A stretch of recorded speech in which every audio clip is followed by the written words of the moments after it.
Hi, my name is Tumai and welcome to my channel.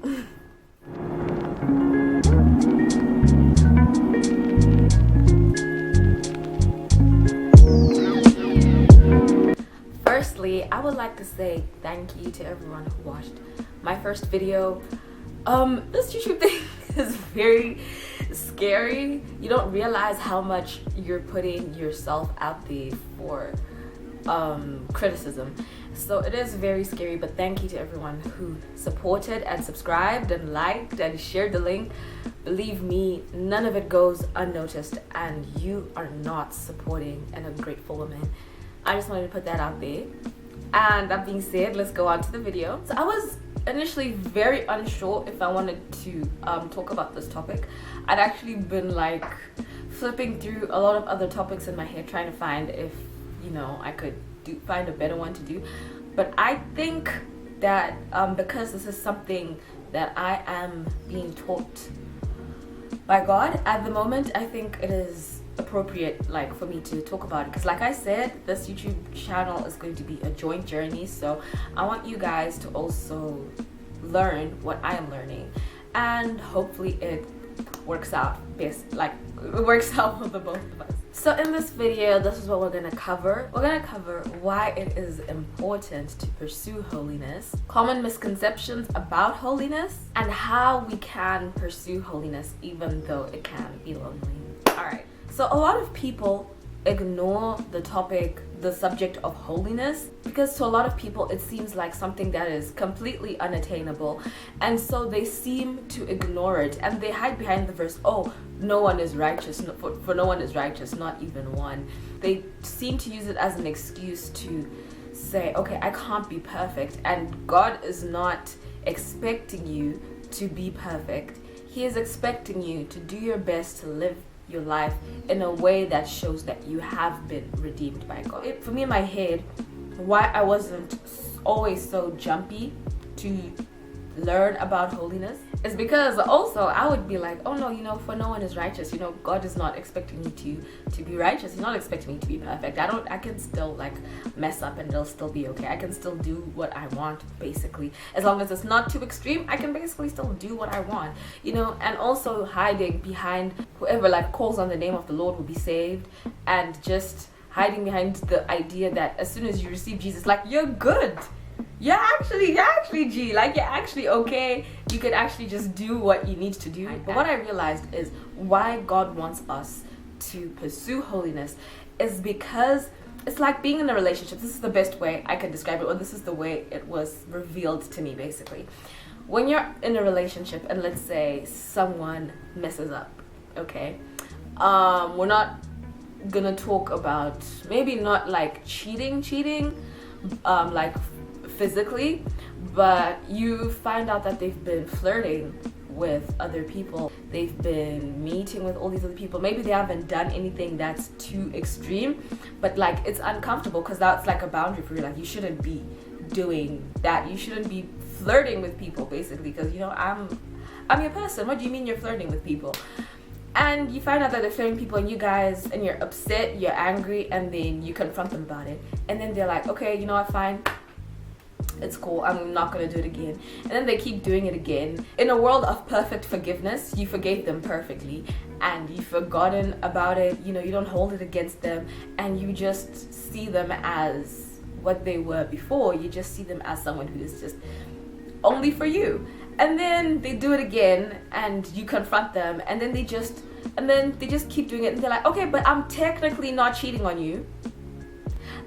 Imagine someone coming to you after they've been flirting with someone else, and they're like, okay, but I'm technically not cheating, so I don't understand what the problem is.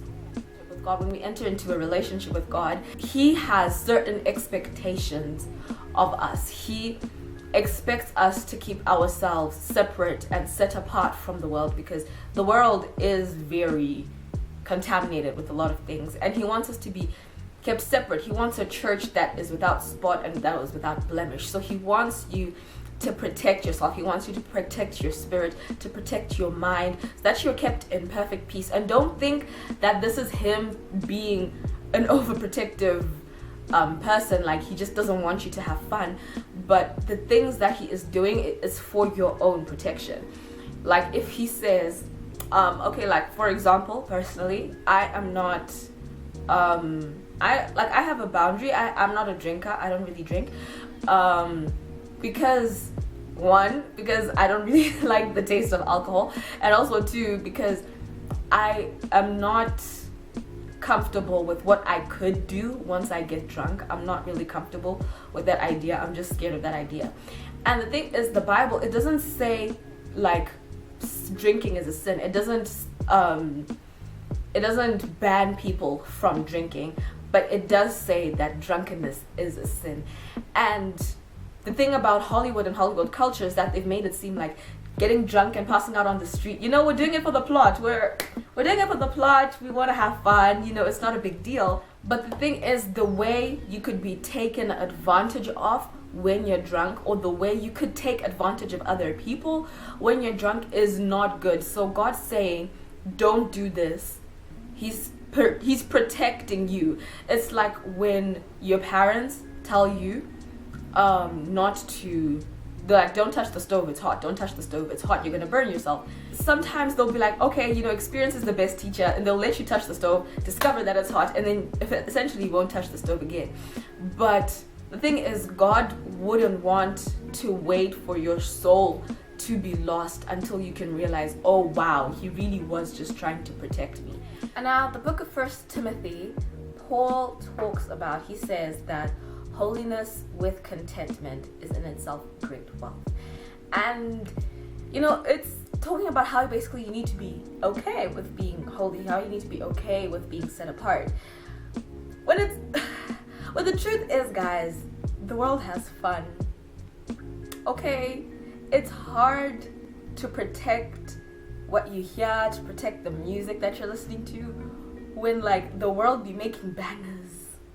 The world be making bangers. Granted, the message is not always good, but it's a banger. And a lot of the times it feels like you're being left out. I remember being in school, and like people would be, this is just a small example, but like people would be talking about where they're going or who they're going with and what they're going to be doing, and what they did over the study breaks, O break, A break, and they're talking about all these things. Like you feel left out, you feel like you're doing something wrong. And that's what I believe peer pressure is.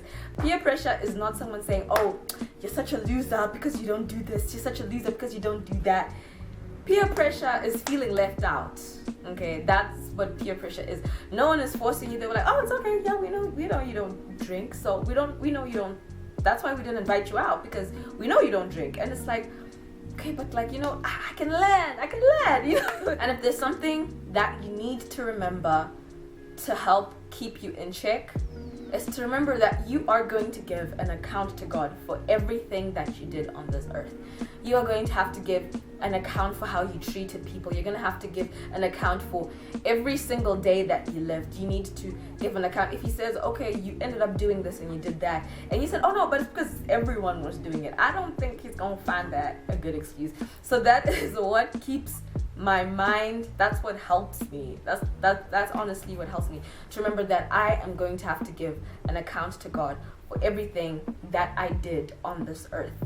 And if there's some tips that I can give you on pursuing holiness, as a beginner, I think number one is surround yourself with people who have the same boundaries as you.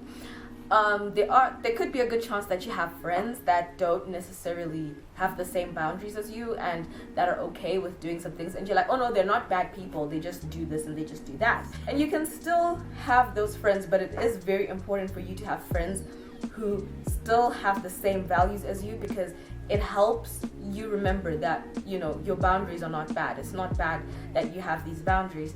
So it is very important for you to surround yourself with people like that. That's when you get involved in youth groups and stuff like that. And like in these communities, because it surrounds you with these people who have the same or similar boundaries, and you remember that you're not alone. You're holy, but you're actually not alone. Number two, I would say, be aware of yourself. Be aware of your language. Be very aware of the way you're acting. be very aware of what you're doing and why you're doing it. Don't question yourself. And I know a lot of times when you want to do something that you know is kind of contradicts what God would want you to do, you wouldn't want to question yourself, because then like you're like, if I question myself, then I know that what I'm doing is wrong. But question yourself, you're like, is it really necessary? Like, if I was to explain this to God, will I win the case? Will I win the case if I was like, oh yeah, I did this and I did that because, you know, this and this? Is he gonna be like, oh, valid? That's actually valid. That is actually valid. But holiness is just about protecting you, protecting your space, and making sure that you protect your soul. Because remember, God wants to have fun on this earth, okay? It's not like he wants to rob you of living out your 20s or having the college experience. He wants you to enjoy life, like it says in Ecclesiastes. It says that don't forget the God of your youth. Don't forget that he is the God of your youth. So have fun, but make sure you don't lose your soul. That being said, if you like this video, please like the video. And if you like my content, or you have a feeling you're gonna like my content, please subscribe to my channel. And I will see you guys next time.